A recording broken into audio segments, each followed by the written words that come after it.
ഏറ്റവും കൂടുതൽ ആൾക്കാരുടെ ഒരു പ്രധാന പ്രശ്നം എന്ന് പറയുന്നത് സാമ്പത്തിക പ്രശ്നമാണ്. പലർക്കും വലിയ കടബാധ്യതകളാണ്. വാസ്തുപ്രകാരം അല്ലെങ്കിൽ ഫെങ്ഷുയി പ്രകാരം കടബാധ്യത ഉണ്ടാവാനുള്ള കാരണങ്ങൾ എന്തൊക്കെയാണെന്നുള്ളതാണ് നമ്മൾ നോക്കുന്നത്. ഇപ്പൊ നമ്മളിവിടെ മനസ്സിലാക്കേണ്ടതെന്ന് പറഞ്ഞു കഴിഞ്ഞാൽ, നമുക്ക് ബിസിനസ്സിൽ ചെറിയ പരാജയങ്ങൾ നേരിട്ട് തുടങ്ങി, അല്ലെങ്കിൽ നമുക്ക് സാമ്പത്തിക സ്ഥിതി കുറഞ്ഞുകൊണ്ടിരിക്കുന്നു, അല്ലെങ്കിൽ നമ്മുടെ ബിസിനസ്സിൽ അടിക്കടി ഓരോരോ പ്രശ്നങ്ങൾ നമ്മൾ നേരിടുന്നുണ്ട്.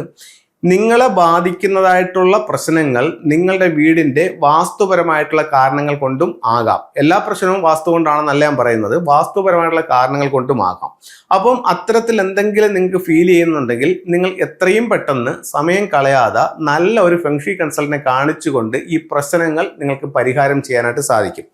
എന്തുകൊണ്ടൊരു ഫെങ്ഷി കൺസൾട്ടന്റ് എന്ന് പറഞ്ഞു കഴിഞ്ഞാൽ, നമുക്ക് വാസ്തുപരം, ഇപ്പം ഞാൻ വാസ്തു പഠിച്ചിട്ടുണ്ട്, വാസ്തു ചെയ്യുന്ന ആളാണ്, ഫെങ്ഷി ചെയ്യുന്ന ആളാണ്, പിരമിഡ് വാസ്തു ചെയ്യുന്ന ആളാണ്. അപ്പോൾ നമുക്ക് വാസ്തുപ്രകാരം ഒരു കെട്ടിടത്തിന്റെ പ്രശ്നങ്ങൾ പരിഹരിക്കുന്നത് ബഹുഭൂരിപക്ഷവും ചില നിർമ്മിതികളിൽ മാറ്റങ്ങൾ വരുത്തിക്കൊണ്ടാണ്.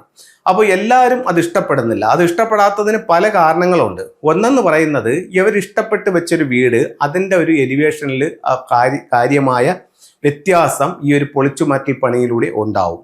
രണ്ട്, ഈ സാഹചര്യത്തിൽ ഒരുപക്ഷെ അവർക്കത് ചെയ്യാൻ പറ്റാത്തൊരവസ്ഥയായിരിക്കും, അതിനുള്ള ഫണ്ട് അവരെ കാണൂല. മൂന്ന്, ഇവരുടെ ലാൻഡിൽ അതിനുള്ള സൗകര്യം കാണൂല. ഇപ്പോൾ ഉദാഹരണത്തിന് സൗത്ത് ഈസ്റ്റ് കോർണർ മിസ്സിംഗ് ആയിപ്പോയ ഒരു വീട്, അപ്പോൾ ഒരു വാസ്തുവിനെ വിളിച്ച് കാണിക്കുമ്പോൾ അവർ പറയുന്നു, നിങ്ങളുടെ സൗത്ത് ഈസ്റ്റ് കോർണർ മിസ്സിംഗ് ആണ്, ഇവിടെ ഒരു റൂമും കൂടെ എടുത്തുകൊണ്ട് നിങ്ങൾക്ക് ഇതിനെ പരിഹാരം ചെയ്യാം.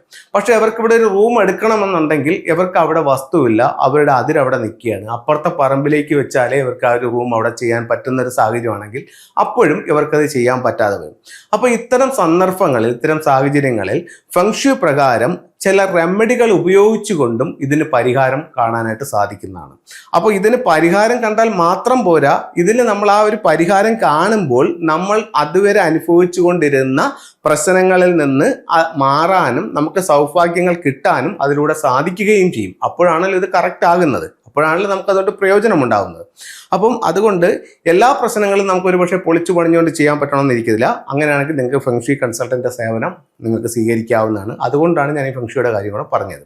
ഫെങ്ഷി എന്ന് വെച്ച് കഴിഞ്ഞാൽ ചൈനീസ് വാസ്തുകലയാണ് ഫെങ്ഷി എന്ന് പറയുന്നത്. ഇത് ലോകത്തെല്ലാ സ്ഥലങ്ങളിലും ആൾക്കാർ ചെയ്യുന്നുണ്ട്. അവർക്കെല്ലാം അതിൻ്റെതായിട്ടുള്ള മാറ്റങ്ങളും റിസൾട്ടുകളും ഉണ്ട്. ഒരു വീടിനെ സംബന്ധിച്ചിടത്തോളം വാസ്തുവിൽ പറയുന്നു, നോർത്ത് ഈസ്റ്റ്, അതായത് വടക്ക് കിഴക്ക് ഭാഗത്തു നിന്നൊരു എനർജി വന്ന് തെക്ക് പടിഞ്ഞാറ് ഭാഗത്ത് സ്റ്റോർ ചെയ്യണം, എങ്കിലേ ആ വീട്ടിൽ ധനം നിൽക്കോളൂ എന്ന് പറയുന്നു. നിങ്ങൾ വീട് വെക്കുമ്പോൾ നിങ്ങളുടെ സൗത്ത് വെസ്റ്റ് കോർണർ മിസ്സിംഗ് ആയിട്ടുണ്ട്. എന്താണ് മിസ്സിങ്ങും? വീട് സ്ക്വയറോ റെക്ടാങ്കിൾ ചെയ്യുമ്പോൾ ആ ഒരു ഭാഗം കറക്റ്റ് ആ ഒരു സ്ക്വയറിലോ റെക്ടാങ്കിളോ വന്നിട്ടില്ലെങ്കിൽ അതിനെ മിസ്സിംഗ് ഏരിയ ആയിട്ടാണ് കണക്കാക്കുന്നത്. അത് നിങ്ങളുടെ സമ്പത്ത് നഷ്ടപ്പെടുത്താനായിട്ട് കാരണമാകും. അപ്പോൾ ഒന്നെന്താണ്? സൗത്ത് വെസ്റ്റ്, അതായത് കന്നിമൂല, തെക്ക് പടിഞ്ഞാറ് മൂലയില മിസ്സിംഗ്. അടുത്ത രണ്ടാമത്തത്, ഇതേപോലെ ഫെങ്ഷുയിൽ പറയുന്നു, ഏതൊരു വീടിന്റെയും സമ്പത്തിന്റെ ദിക്കായിട്ട് ഫെങ്ഷുയിൽ കണക്കാക്കുന്നത് സൗത്ത് ഈസ്റ്റ് എന്ന് പറയുന്ന തെക്ക് കിഴക്ക് അഗ്നിക്കോണാണ്. അപ്പോൾ ഈ തെക്ക് കിഴക്ക് അഗ്നിക്കോണിൽ നിങ്ങൾക്ക് ഒരു മിസ്സിംഗ് ഉണ്ടെങ്കിൽ, അഗ്നിക്കോൺ എന്ന് പറയുന്നത് എവിടെയാണ്? South east. സൗത്ത് ഈസ്റ്റിൽ ഒരു മിസ്സിംഗ് ഉണ്ടെങ്കിലും സാമ്പത്തിക പ്രശ്നം ഉണ്ടാവാം. ഇനി സൗത്ത് ഈസ്റ്റിൽ നിങ്ങൾക്കൊരു മിസ്സിംഗ് ഇല്ല, പക്ഷേ നിങ്ങളുടെ വീടിന്റെ സൗത്ത് ഈസ്റ്റ് കോർണറിൽ നിങ്ങൾക്കൊരു ടോയ്ലറ്റ് ഉണ്ടെന്ന് കരുതുക. മൂന്നാമത്തെ പ്രശ്നം എന്താണ്? സൗത്ത് ഈസ്റ്റ് എന്ന് പറയുന്ന തെക്ക് കിഴക്ക് അഗ്നിക്കോണിൽ നിങ്ങൾക്കൊരു ടോയ്ലറ്റ് വന്നാലും കടബാധ്യതയ്ക്ക് കാരണമാകാം. ഇനി വീടിനകത്ത് ടോയ്ലറ്റ് ഇല്ല, പക്ഷെ വീടിന് പുറത്ത് തെക്ക് കിഴക്ക് ഭാഗത്ത് ഔട്ട്സൈഡിലൊരു ടോയ്ലറ്റ് ഉണ്ടെങ്കിലും ഇതേ പ്രശ്നം നിങ്ങളെ ബാധിക്കാം.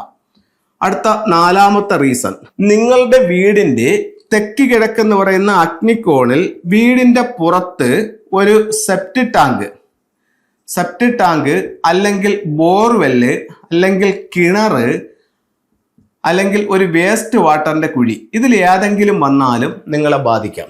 അപ്പം നമ്മൾ ഇതിന് മുമ്പും പല പ്രോഗ്രാംസിൽ ഇതിനെപ്പറ്റി പറഞ്ഞിട്ടുണ്ട്. ഒരുപാട് ആൾക്കാർ കണ്ടിട്ട് വിളിച്ചിട്ടുണ്ട്, കൺസൾട്ടിങ്ങിനും വിളിക്കുന്നുണ്ട്. അപ്പോൾ ചിലർ വിളിച്ചിട്ട് പറയുന്നത് പറഞ്ഞാൽ, സാറിന്റെ പ്രോഗ്രാം കേട്ടു, അപ്പോൾ നമുക്ക് സൗത്ത് ഈസ്റ്റ് എന്ന് പറയുമ്പോൾ കറക്റ്റ് മൂലയിലല്ല, ഒരു 3 അടി അല്ലെങ്കിൽ ഒരു 5 അടി മാറിയിട്ടാണ് നിൽക്കുന്നതെന്ന് പറയുന്നത്. അപ്പോൾ ഇതിലൊരു കാര്യം മനസ്സിലാക്കുക എന്ന് പറഞ്ഞു കഴിഞ്ഞാൽ, ഇപ്പം നമ്മളൊരു ഉദാഹരണത്തിന് ഒരു വീടിനെ എടുത്തു അല്ലെങ്കിൽ ഒരു വസ്തുവിനെ എടുത്തു. ഈ വസ്തുവിനെ നമ്മൾ കറക്റ്റ് 9 ആയിട്ട് തിരിച്ചു. അപ്പോൾ ഇതാണ് ഈ സൗത്ത് ഈസ്റ്റ് കോർണർ എന്ന് കരുതുക. നിങ്ങൾ പറയുന്നത് ഈ വസ്തുവിന്റെ ഈ മൂല വിട്ടിട്ട് ഇവിടെയാണ് നിങ്ങളുടെ സെപ്റ്റിക് ടാങ്ക് ഇരിക്കുന്നതെന്നാണ് നിങ്ങൾ പറയുന്നത്. അതല്ലെങ്കിൽ ഈ ഭാഗത്താണ് സെപ്റ്റിക് ടാങ്ക് ഇരിക്കുന്നതെന്ന് നിങ്ങൾ പറയുന്നു, അതല്ലെങ്കിൽ ഇവിടെയാണ് ഇരിക്കുന്നതെന്ന് പറയുന്നു. ഇതിനെ കറക്റ്റ് 9 തിരിക്കുമ്പോൾ ഈ ഒരു ദിക്കെന്ന് പറയുന്നത് 45 ഡിഗ്രിയാണ്. ഈ 45 ഡിഗ്രിക്കകത്ത് എവിടെ വന്നാലും അത് തെക്കുകിഴക്കാണ്. അപ്പൊ ഈ മൂല തന്നെ വരണമെന്ന് നിർബന്ധമില്ല. ഇത് പലരുടെ ഒരു തെറ്റിദ്ധാരണയാണ്. ഈ മൂലയിൽ തന്നെ വരണമെന്നില്ല. ഈ 45 ഡിഗ്രിക്കകത്ത് എവിടെ ഈ പറഞ്ഞ കാര്യങ്ങൾ വന്നാലും ഇത്തരത്തിലുള്ള പ്രശ്നം നിങ്ങളെ ബാധിക്കും. സംശയമുള്ളവർക്ക് പരിശോധിച്ച് നോക്കാവുന്നതാണ്. നിങ്ങളുടെ വീട്ടിൽ ഇതുണ്ടോ, ഇതിനകത്താണോ എന്നുള്ളത് നിങ്ങൾക്ക് നോക്കാവുന്നതാണ്. അപ്പോൾ നിങ്ങൾക്ക് സ്വയം മനസ്സിലാക്കാനായിട്ട് സാധിക്കുന്നതാണ്. അപ്പോൾ നമ്മൾ 4 കാര്യങ്ങൾ പറഞ്ഞു. 5ാമത്തെ കാര്യം, നമ്മുടെ ഈ പ്രോഗ്രാമിൽ പറഞ്ഞ ഒരു കാര്യങ്ങളും നിങ്ങളെ ബാധിച്ചിട്ടില്ല. പക്ഷേ നിങ്ങൾ ഇപ്പോഴും ഈ ഒരു കടബാധ്യതയോ പ്രശ്നത്തെ നിങ്ങൾ ഫേസ് ചെയ്യുന്നുണ്ടായിരിക്കും. അപ്പോൾ നമ്മുടെ കണ്ണുകൾ കൊണ്ട് കാണാൻ കഴിയാത്ത രീതിയിൽ വീടിന്റെ ഓരോ ദിക്കിലും ഫ്ലൈയിങ് സ്റ്റാർ എന്ന് പറഞ്ഞിട്ടൊരു നമ്പർ വന്നിട്ടുണ്ട്.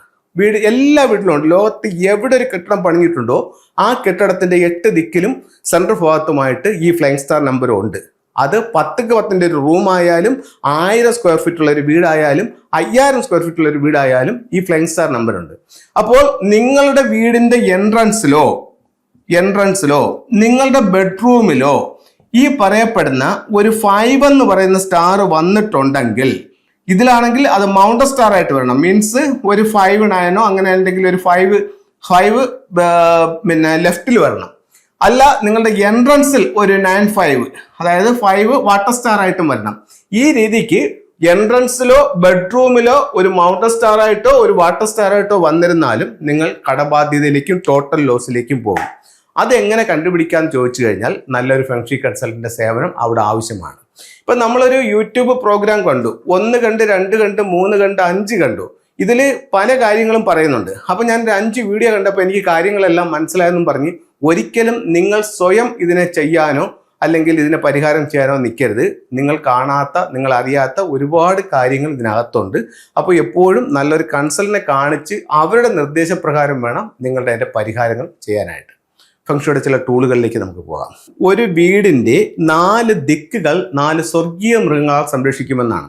അങ്ങനെയാണെങ്കിൽ കിഴക്ക് ദിക്കിൽ ഒരു പച്ച ഡ്രാഗന്റെ സിമ്പിൾ വെക്കാം. അത് നിങ്ങൾക്ക് ഒരു ഷോപ്പിലാണെങ്കിലും വെക്കാം, ഒരു ഓഫീസിലാണെങ്കിലും വെക്കാം, നിങ്ങളുടെ ലിവിംഗ് റൂമിലും വെക്കാം. അടുത്തത് നോർത്ത് ഭാഗത്ത് ഒരു ടോർട്ടോയ്സിന്റെ സിമ്പിൾസ് വെക്കാം. വെസ്റ്റിൽ ഒരു വൈറ്റ് ടൈഗർ വെക്കാം. സൗത്തിൽ നമുക്ക് ഒരു ഫീനിക്സ് ബേർഡിന്റെ ചിത്രം വെക്കാം. അതുപോലെ നമുക്ക് വെക്കാവുന്ന മറ്റൊരു ടൂൾ എന്ന് പറയുന്നത് പേര്, പ്രസിദ്ധി, വിജയം ഒക്കെ ഉണ്ടാവാൻ വേണ്ടിയിട്ട് ഒരു വിക്ടറി ഹോഴ്സിന്റെ സ്റ്റാച്ചു വയ്ക്കാം. 2 കുതിരകൾ, അല്ല ഒരു കുതിര 2 കാലുകൾ ഉയർത്തി വിജയിച്ച് നിൽക്കുന്ന ഒരു സ്റ്റാച്ചു വയ്ക്കാം.